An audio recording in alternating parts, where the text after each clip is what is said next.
Donc Bouygues Énergie et Services a un nouveau siège social, australien, depuis 2011. Et dans le cadre du déménagement, nous avons travaillé avec les métiers pour mettre en place un certain nombre d'innovations qui accompagnent en fait ce nouveau siège. La première, celle qui me semble intéressante, c'est tout ce qui tourne autour des impressions. Nous avions constaté, et je pense que tout le monde a la même problématique, on lance une impression, on oublie d'aller la chercher, elle reste à côté de la multifonction, ou bien on se dit finalement j'aurais pas dû l'imprimer, j'en ai plus vraiment l'utilité, elle reste aussi auprès de la multifonction. Ce sont tous ce qu'on appelle impressions orphelines. Donc on a mis en place un projet appelé Batch Print qui permet de débloquer ces impressions en allant auprès de l'imprimante, donc avec son badge. Et ça a effectivement permis de à la fois réduire le nombre de papiers, à la fois réduire les coûts en consommation.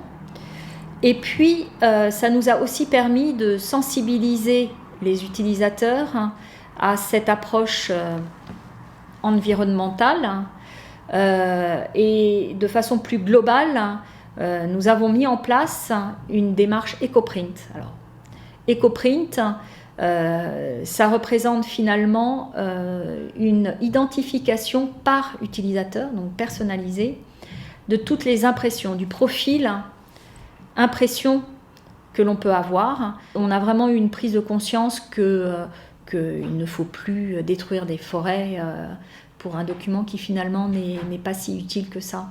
Donc on a été en 2011 les premiers chez Bouygues Construction à mettre en place ce système. D'ailleurs c'est un directeur de Bouygues Énergie et Services qui nous a glissé l'idée dans l'oreille.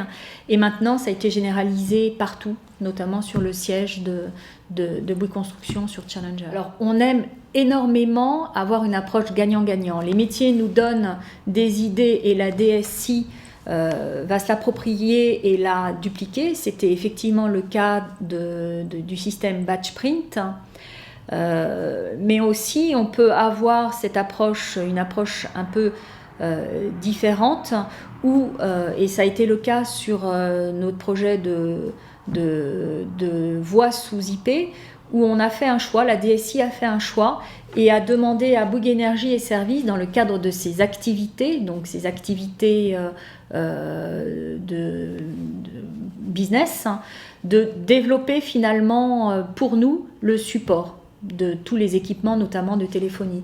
Donc en fait, on arrive à avoir une approche gagnant-gagnant. Le métier va enrichir son offre de services auprès des utilisateurs en ayant finalement été au sein de Bouygues Construction, en ayant initialisé en fait la démarche au sein de Bouygues Construction.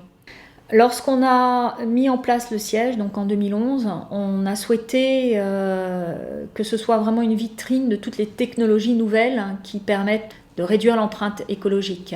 Et un des volets, c'était effectivement de réduire, disons, d'essayer de réduire le nombre de câbles réseau.